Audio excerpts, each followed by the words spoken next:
So I have another question for Sarah-Jayne. Denise on Facebook asks, Mandy on Facebook asks, if you could create your own yarn, what fibres and weight would it be? So what is your ideal yarn? Oh, that's such a hard question. But I think I would have to do a little bit of research on that. But probably maybe something which was like Aran weight. I'm really favouring that at the moment, or chunky. But I think it would definitely have pastel shades and, you know, all those shades that I love. But yeah, I would have to think about that. I would love to have my own range though. That's definitely something that I would like to do in the future. Yeah.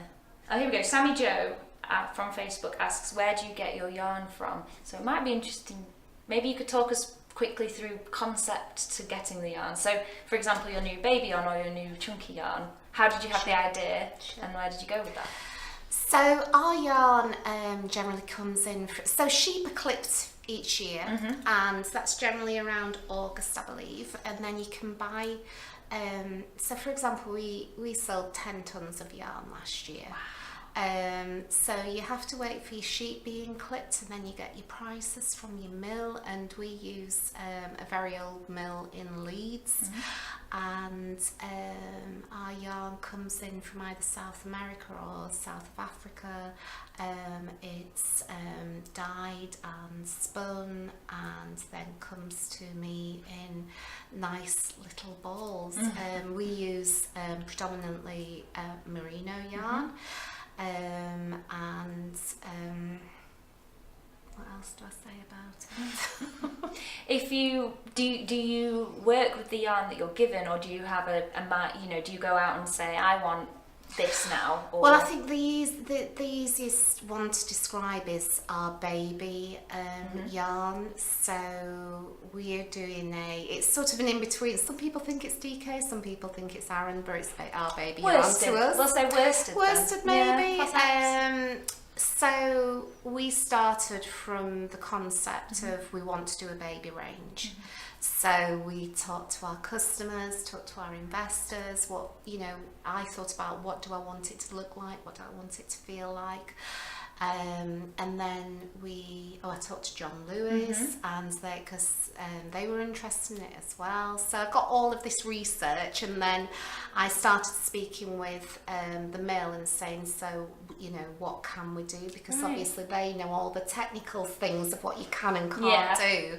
And then we started sampling different fibres from different sheets and doing different blends. And then it's such a long process, because then you have to choose your colours, and then they have to go to the dyers, and they have to be dipped, and you get them back. So, designing, I think we started talking about our baby yarn.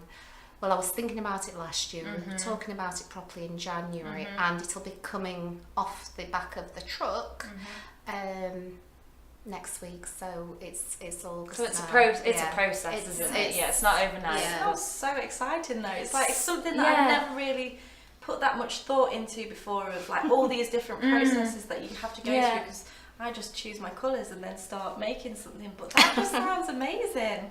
So well done. It's amazing, but also when you start buying in big quantities, it's like, oh goodness me, oh my god, are people going to want this yarn? There's pressure, isn't it, to not only just go for. Do you find you might fall in love with the colour, but do you have to stop and go, but are other people going to fall in love? This is really interesting. So my natural colours are very soft, and creams and greys and pastels.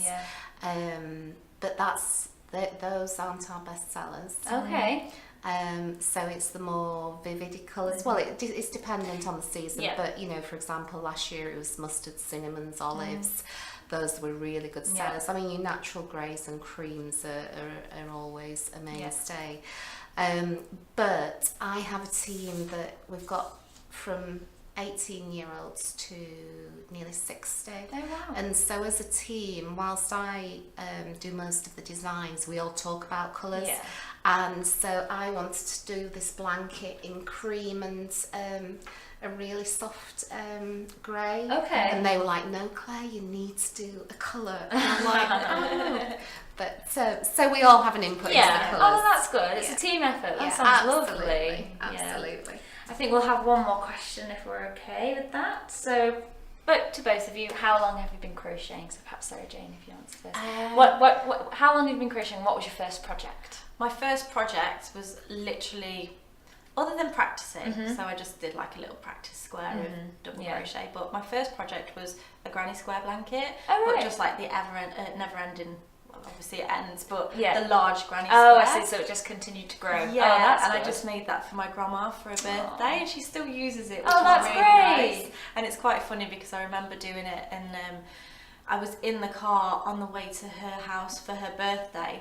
I'd ran out of yarn. We stopped at the yarn, like at the shop on the way there, and I was like finishing it off in the back of the car. But yeah, I really enjoyed that. That was my first one, and that was probably about, I always lose track of the years. It's crazy.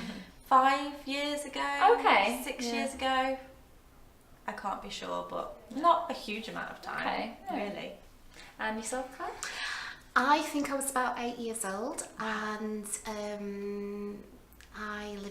my family were miners, and I remember getting on the bus to go up to Newcastle, and this was to go and see another family up there, and the family up there, I was so bored, and the lady gave me a tiny little crochet hook, and I wouldn't say lace weight yarn, but it probably wasn't. But at to the me, time, it was like when you're tiny. dealing with something like this, Absolutely. And you know how those when I go abroad, I go to Spain often, and I see the lovely grandmothers sat there and the crochet really fast with this lace weight, and I just don't know how they do it, 'cause don't even look at it, but it felt like she was showing me how to make something like that. So I had a go at that, and then I remember being so upset because on the bus home I couldn't remember what to do.